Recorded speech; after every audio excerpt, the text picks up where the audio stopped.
一位成年的单身女性和一个外国男人发生了一次双方都自愿的性关系，怎么就上升到了国家荣誉了？这不是辱国，这是父权加民族主义的老毛病又犯了。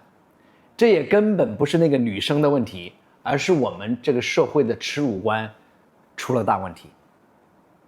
事情是这样的，大连工业大学有一位女生，去年12月份的时候呢，她跟一位37岁的乌克兰的职业游戏选手，中文名字叫宙斯，发生了关系。那这个过程呢，被这个混蛋给偷拍了下来，并发到了国外的群里面。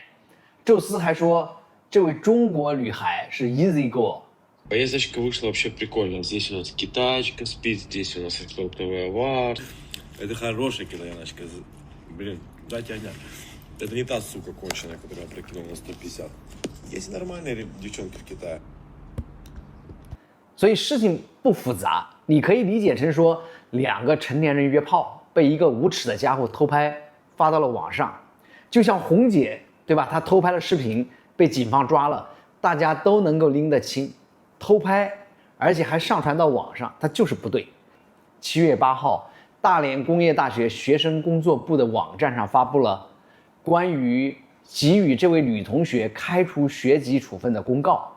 他们在公告中说，鉴于这位女生去年12月16日的不当行为造成了恶劣的负面影响，所以根据普通高等学校学生管理规定第30条第6款及大连工业大学学生违纪处分的规定第19条第6款给予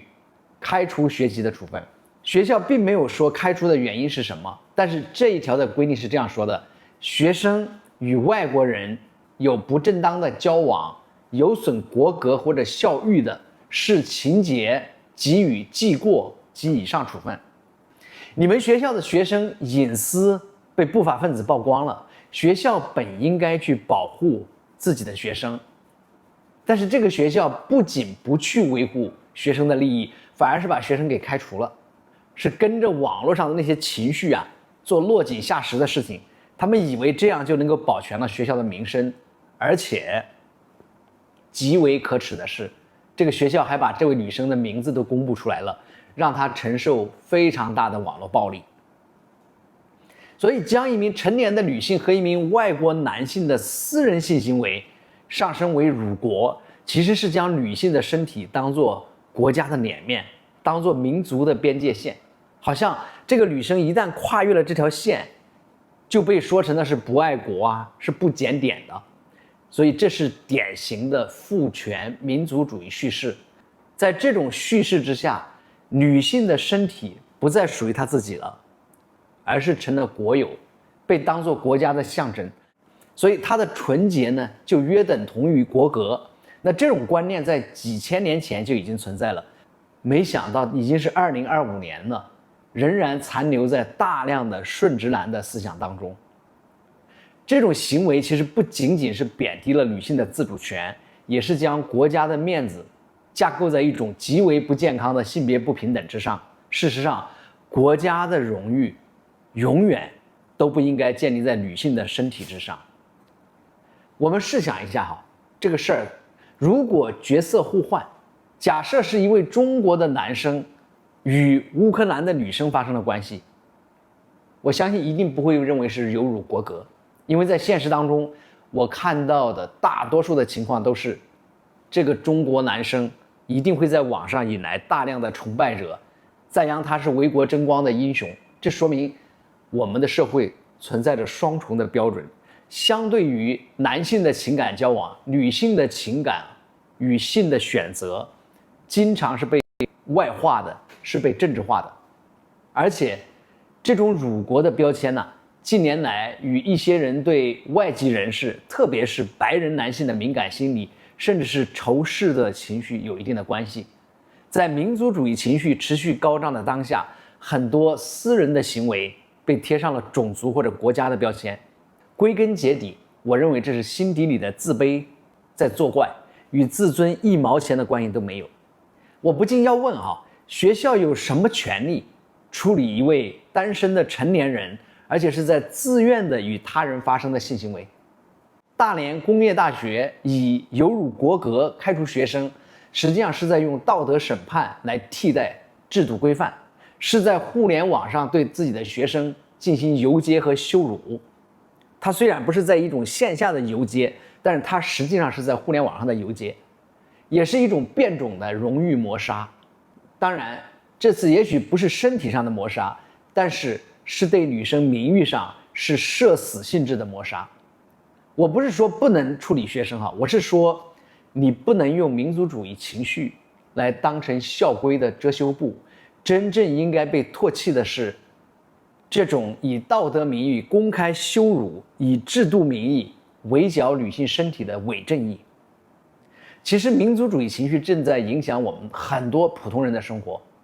比如说前一段时间郑州的打同性恋事件，我也能够看到民族主义的影子。这几年将同性恋叙事成一种西方的意识形态，或者是把它说成是一种文化入侵，而殴打同性恋在那些施暴者的心里面好像是一件正义的事情，是一件英雄主义的事情。这就跟中国男人睡了外国女人的英雄主义一样，把民族尊严投射在性行为之上，认为民族的男性对外族女性的性行为是扬了我们的国威，认为男人睡了别人是一种扩张，而女人被睡是一种沦陷。所以这样的心理背后其实是自卑和焦虑的广泛存在，性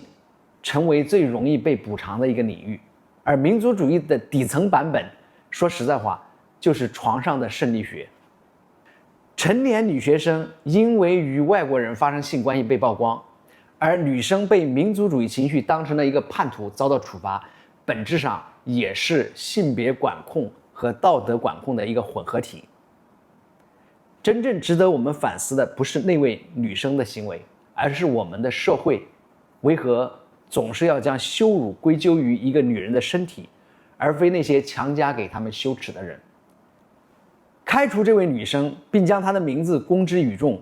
实际上是将耻辱强加在被伤害的受害者身上，而不是加害者身上。这种价值观是一种本末倒置，是一种集体的道德堕落，将那种不正义包装成传统，将压迫美化成美德，实际上正成为一部分人用私刑伪装成道德制裁来去处罚甚至惩罚这位女孩。我讲的直白一点，这就是父权制这个幽灵在2025年的今天还想要对女性的身体进行殖民或者惩罚，否定了她们作为完整个体的基本的人格权利。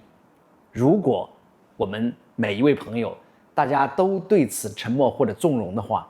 将会使这种荣誉的磨杀合法化、常态化甚至正义化，这将是全社会的耻辱。